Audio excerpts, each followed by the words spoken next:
A very warm welcome to the XR Symposium on the Global South at IIT Madras. It's a privilege to host you at the Experiential Technology Innovation Center, XTIC, India's first dedicated research and product innovation hub for AR, VR, MR, and haptics. This symposium is framed around a powerful idea: frugal tech innovations transforming hardware, software, and solutions for XR in the Global South. The goal is very clear.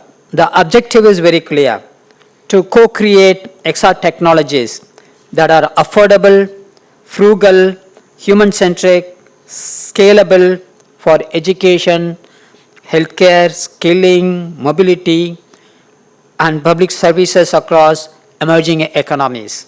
So we know that XR is transforming many areas. So here are some of them. Education, for example. So here we can, basically it can revolutionize education completely. So for example, when we were in school, we were only reading text. But now we have visual as well as auditory and touch. All these senses can be used for teaching. For example, we can take a machine and we can dissect it completely, and the working principles can be explained. And similarly for biology, chemistry, all these areas. So it will definitely revolutionize education. I'm Steve Lavelle. Thank you very much for coming to this event. I'll offer some of my perspective, but it builds very nicely on what Tamani and Kaushik have just said. The cutting-edge innovations in computing hardware, cameras, wireless chips, displays, waveguides, and so on. We envision devices that leverage a deep understanding of human perception and physiology, so that effective interactions and immersive experiences can be delivered using common consumer hardware of today. We want open platforms that are easy to set up and modify and build content upon.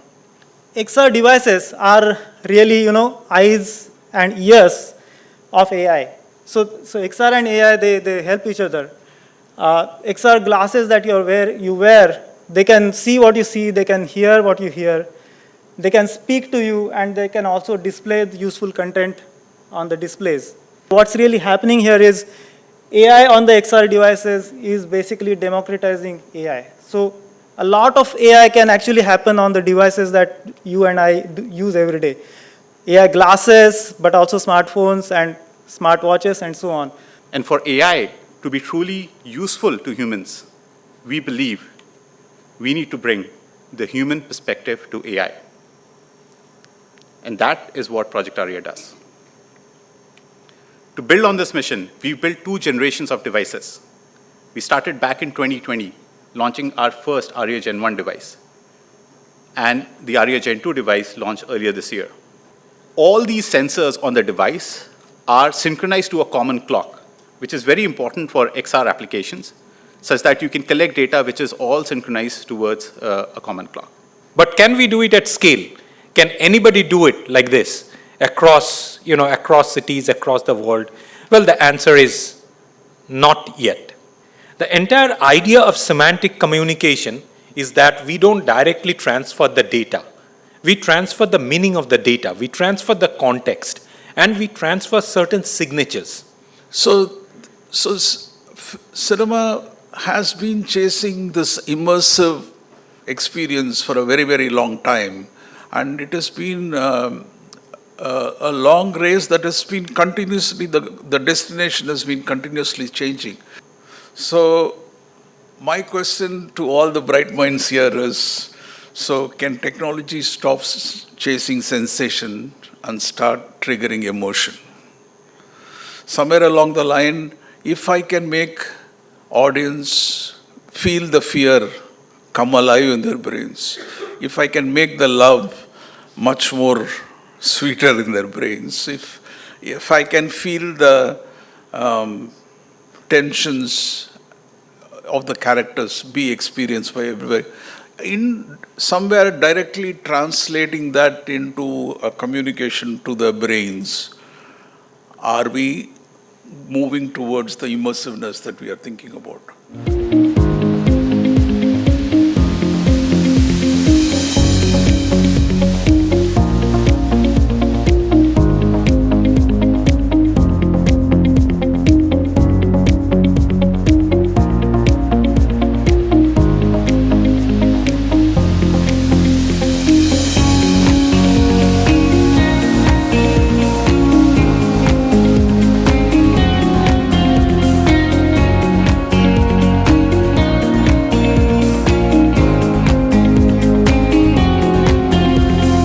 we are looking at three topics. One is hand tracking, eye tracking, and face tracking. So we are working on all these topics. So the device that we wanted to bring in to the world was how we could basically bring in all these multimodal interactions together where you can seamlessly interact with the device.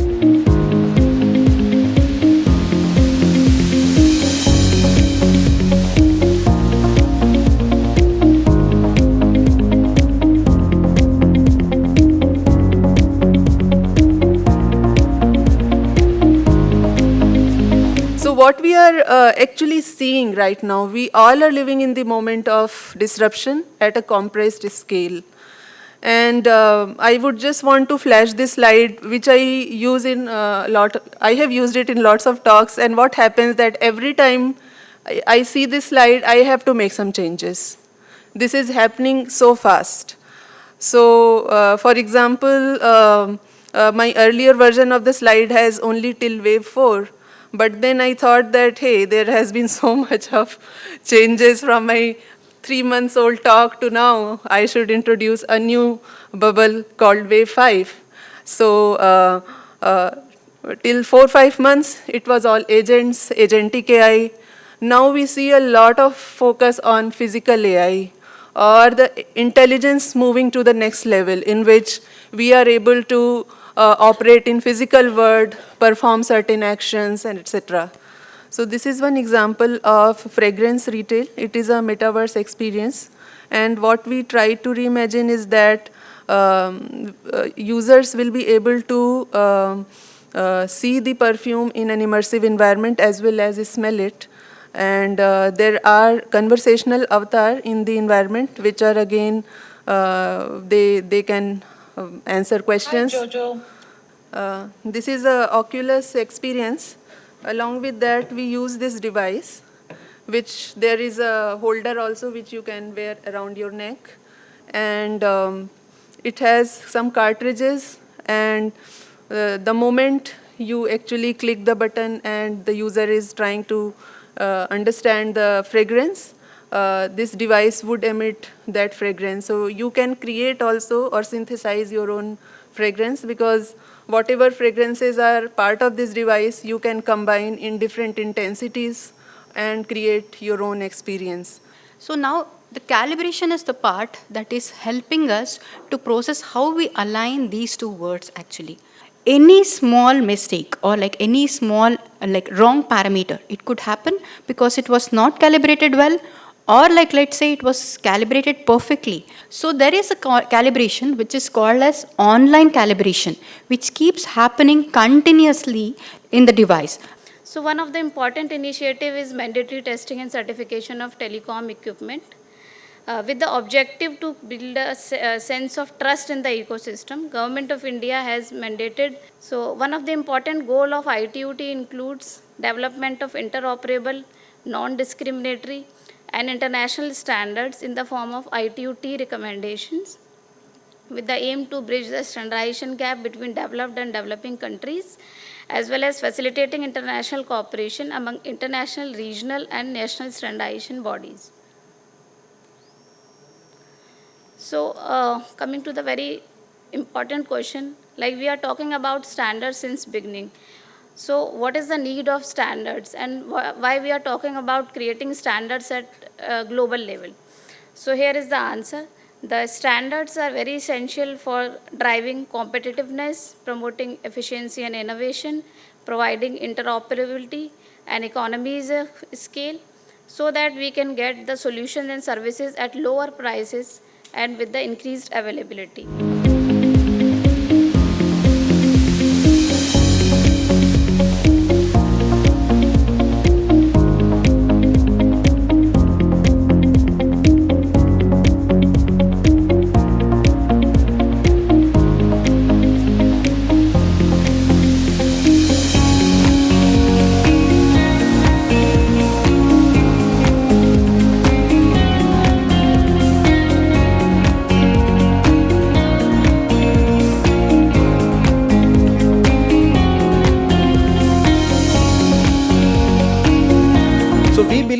that Global South is the world's largest laboratory for community innovation because of the diverse societies it is consisting of. But with now the XR emerging as a new modality for experience creation and consumption, and AI capable of creating context-aware information, we now have an incredible opportunity to create a new kind of experience, which is not just a passive experience, but where we can build intelligence into the experience itself.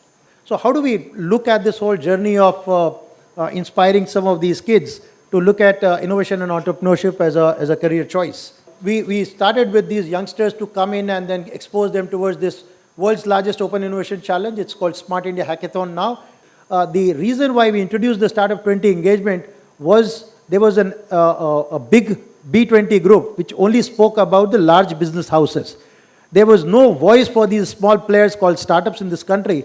A lot of art of possibilities available in the world, but when it gets implemented, then only it gets life. So here I'm going to talk about just 3 use cases which has been implemented in the recent days and the industry got benefit. I want to bring it to the global south so that it can be spread across the globe and the whole world get benefited out of it. Healthcare needs nurses who are ready to hit the ground running, and immersive technologies are enabling bridge the gap between theory and the real world by allowing nursing students to practice complex procedures in a completely risk-free virtual environment where they can make mistakes and learn from them without any real-world consequences.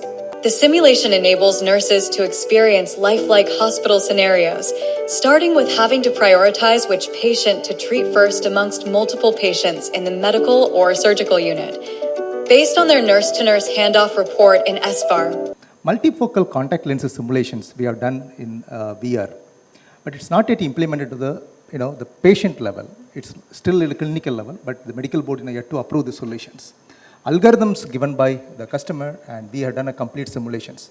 TCS launched a 3D mobile game and Windows app to teach lightning safety through interactive play. These traditional methods have different challenges. If we look into surgical aspect, we cannot feel the haptics, and we cannot look what the expert is trying to see, like the first-person view.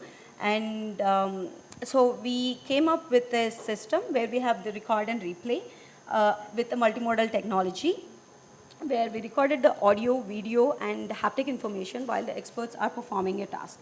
So it's more like you have an embodied experience of an expert doing a task.